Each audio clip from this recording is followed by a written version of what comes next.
Welcome to Film Squad. This is our review of X-Men Apocalypse. It stars Steve Jobs as Magneto. Papa Smurf as Oscar Isaac.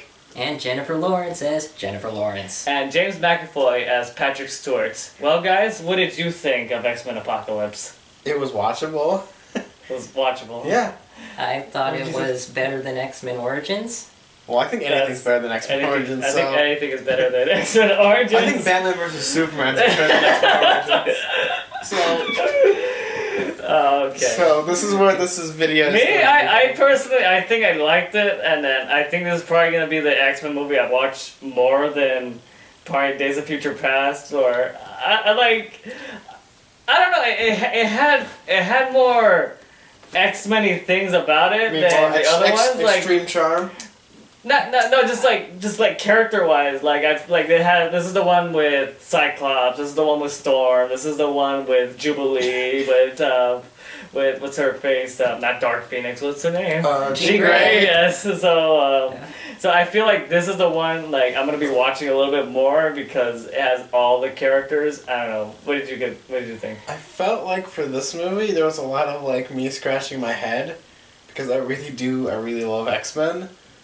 But I still think it was still a watchable movie just for the sheer fact of that the plot just goes in so many different places that it becomes almost a joke of itself to the point of it's really watchable. And I watched so many bad movies that I was sitting there and I didn't want to take my eyes away from this just because it's kind of like watching a train wreck. Because you don't want to I'm not saying in a bad way. Because train wrecks are probably really cool. So you really sit there and watch them. You're just sitting there. It's I wonder if it's gonna hit the orphan. Oh yeah, it did.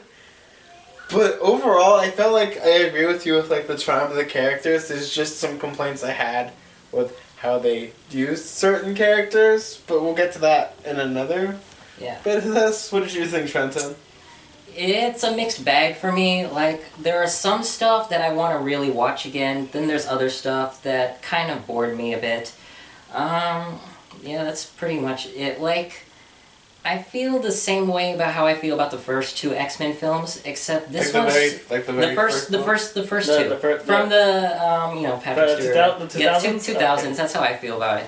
Except this one kind of disappointed me a bit more because I guess I had higher expectations. Going into X-Men and X-Men 2, I knew what I was going into. This one, I thought I was going to get a full X-Men film, but during the first half of the film, it was pretty much a build-up.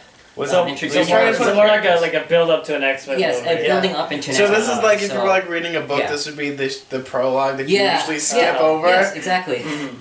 That's pretty much what it is, because now I'm thinking, I guess I'll have to wait till the next movie, hopefully. What about this? Would your expectations of it, going in, were you expecting it to be as, like Deadpool gold standard? Or were you expecting... Well, we saw that we looked at the tomato meter before watching the film, so we kind of Don't go off that. But we kind of already knew, what we were heading into, before watching it. True, but I still had kind of high expectations, a bit. I didn't think there would be this much build-up, though. I thought that they would already be a team already. Well, I mean, you restarted the universe. Yeah. Was this probably the second time?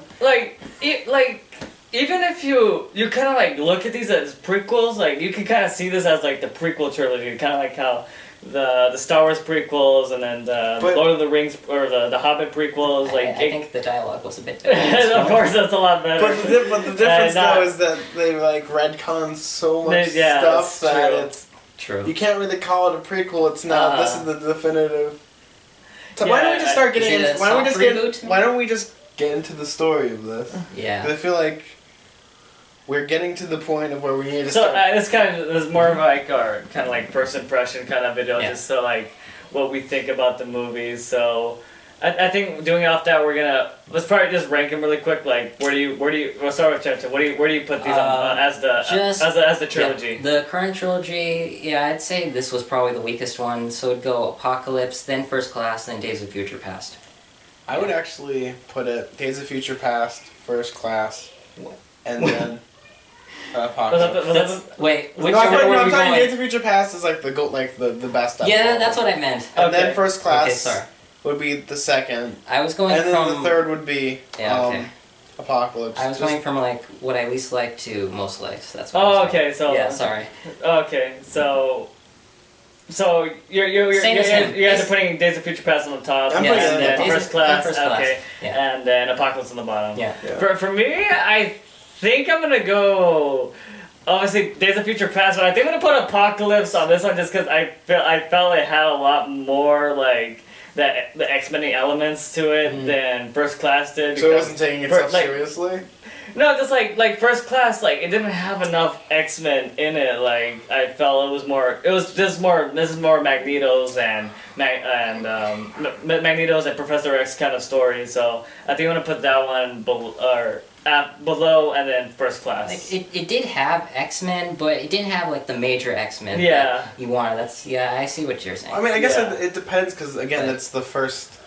They introduce all these characters, and a lot of them are not as well known. Actually, they would be for, like, older people, whereas, like, people growing up in, like, the 80s, 90s, Yeah. early 2000s, they would want to see Wolverine, Cyclops, Jubilee, Gambit, and all that Yeah. stuff. You wouldn't be getting Right. those. Whereas these are, like, more of the original, so you wanted to see Magneto, Yeah. Professor X, Hank McCoy, and even Havoc and Darwin, even though... it's and not they showed really- Emma Frost. I think you're only Gambit off from the original cast if you replace Quicksilver with Gambit. Yeah. I think so. They're getting to the '90s cast. Which, okay. So would you guys recommend X-Men Apocalypse? Yeah. Oh, hell yeah, I would. yeah. I've already Still watched watch it it once. twice. So, and I've already seen it once, so we both recommend X-Men Apocalypse. So, alright, so that was Film Squad's review of X-Men Apocalypse, and we'll catch you in the spoilers discussion. Peace.